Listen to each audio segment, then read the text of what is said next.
Bien, bonjour à tous. Aujourd'hui, on va essayer de faire la correction des exercices sur les diodes. Donc, on aura 3 exercices. Donc, vous aurez 2 exercices sur la diode normale et vous aurez l'exercice numéro 3 sur la diode Zener. Bien. Bon, on va passer directement. Correction de l'exercice 1. Donc, premièrement, expression de l'intensité du courant électrique I. Donc, on va essayer d'appliquer ici la loi des mailles. Bon, vous aurez ici cette maille-là. Donc, la maille, elle est constituée par, je vais la prendre N, P, A, B et N. Et vous aurez le courant qui sera débité du générateur de la borne positive. Voilà, c'est le sens du courant. D'accord? Voilà, maintenant on va prendre le sens de la tension au sens opposé parce que vous aurez toujours des récepteurs.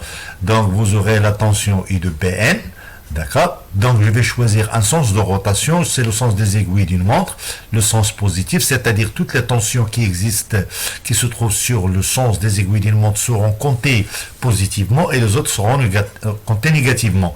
Donc vous aurez I de Pn, il est positif dans le sens des aiguilles, moins I de AB, moins I de Pn, I de Bn est égal à 0.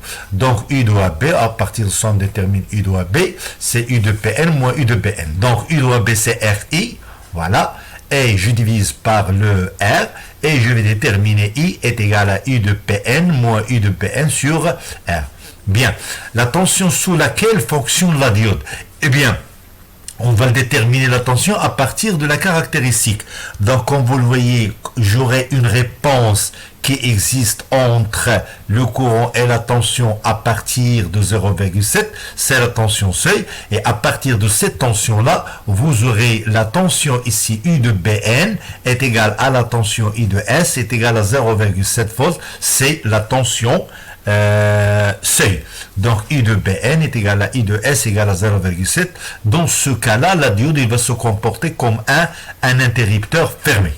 Bien. Deuxièmement, on vous demande de calculer la résistance grand R. Eh bien, je vais prendre la formule ici, d'accord, et je détermine la résistance directement. Donc, vous aurez R est égal à U de Pn moins U de Pn sur I. Donc, on fait l'application numérique et on détermine 32 ohms.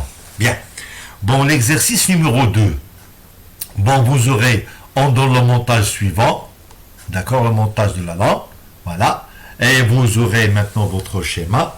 J'aurai le schéma, il est composé d'un générateur et de 3 récepteurs. La lampe, la résistance et la diode normale, et vous aurez générateur.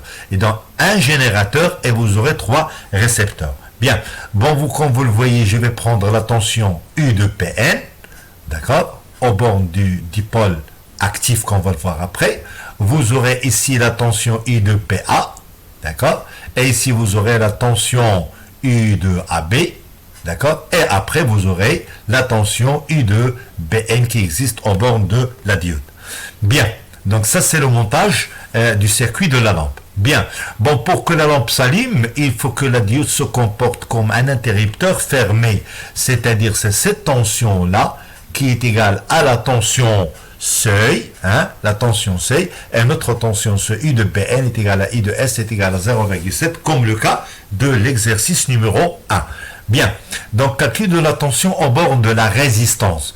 Donc j'aurai la tension de la résistance U de AB est égale à RI, bon, je le remplace par sa valeur, vous aurez la résistance des 10 et l'intensité 0,15, donc vous aurez 1,5 volts.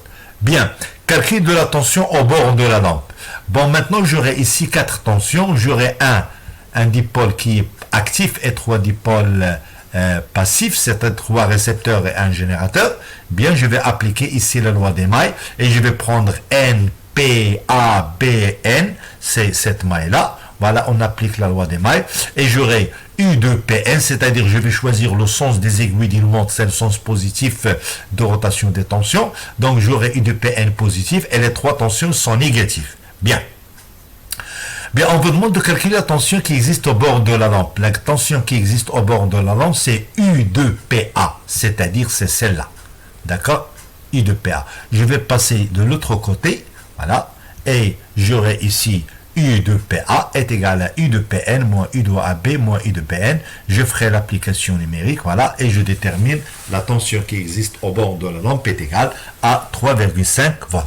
Bien, donc maintenant on va passer à l'exercice numéro 3. Donc l'exercice numéro 3, ici vous aurez des diodes, c'est la diode Zener, identification des différents dipoles du montage. J'aurai la tension U de PN est égale à 9 volts. Bien. Donc, on vous demande d'identifier les différents dipoles qui existent. Donc, vous aurez ici un générateur, c'est un dipôle qui est actif. Hein. Vous aurez une résistance R1 et R2, ce sont deux dipoles qui sont passifs. Et vous aurez ici une diode Zener. Voilà. Donc, vous aurez les différents dipoles du montage, diode Zener, deux résistances R1 et R2, et un générateur. Bien. Les valeurs affichées représentent la tension Zener U de Z égale à 5 volts et la tension seuil est égale à 0,9. Mais n'oubliez pas, la tension seuil, c'est celle-là, c'est 0,8, c'est-à-dire la diode Zener, elle va se comporter comme une diode normale, d'accord? Et ici, vous aurez la tension Zener, c'est U de Ka. Ici, vous aurez U de AK, c'est le sens passant, et ici U de Ka c'est le sens inverse, donc il est polarisé en sens inverse, et cette tension là c'est la tension Zener au bout de laquelle il y a stabilité de la tension. Bien. Deuxièmement de 2, ce dipôle est polarisé en sens inverse. Eh bien c'est exact, regardez, j'aurai ici mon générateur, il va débiter le courant I1 ici, et lorsqu'il arrive en chemin, il sera passé un courant qui va passer sur la résistance R2 et un courant qui va passer sur la diode. Mais le courant, ça c'est le de Ka, c'est le sens inverse, c'est-à-dire je me suis situé ici. Donc on peut dire à ce moment-là que ce dipôle-là, il est polarisé en sens inverse. Donc de 3, la tension U de CD est égale à U de Z est égale à la tension Zener, c'est-à-dire cette tension-là, même si je viens d'appliquer par exemple ici une tension qui est supérieure, donc ici vous aurez la tension I de CD est la même que la tension ici I de AK, et vous aurez D et N, ils sont portés au même potentiel. D'accord? Donc j'aurai la tension I de D est la même que la tension I de AK est égale à la tension Zener. Bien. Donc la tension I de CD est égale à I de Z est égale à 5. Pourquoi? Parce que R2 et la diode Zener la diode il est polarisée en sens inverse, et ces deux, R2 et la diode Zener, ils sont en parallèle ou bien en dérivation. Bien, on vous demande maintenant de calculer la tension U de PC. Donc la tension U de PC, c'est là. Lorsque je ferai ici le courant, et la tension U de PC, c'est la tension qui existe au bord de la résistance R1. Bien, donc je vais appliquer par exemple cette maille-là, hein, la maille-là. Donc j'aurai la tension U de PN, moins la tension U de PC, hein, et ici vous aurez la tension U de CD moins la tension U de CD égale à 0. C'est-à-dire je vais appliquer ici la loi des mailles. Ou bien je vais appliquer la formule directement d'additivité des tensions. U de CD, c'est-à-dire cette tension-là qui existe au bord de la résistance R2, U de CP plus U de PD. PD, c'est PN, parce que N et D, ils sont portés au même potentiel. D'accord? Donc, à ce moment-là, je peux écrire U de PC, je vais l'inverser. Regardez, CP. Ici, vous aurez PC.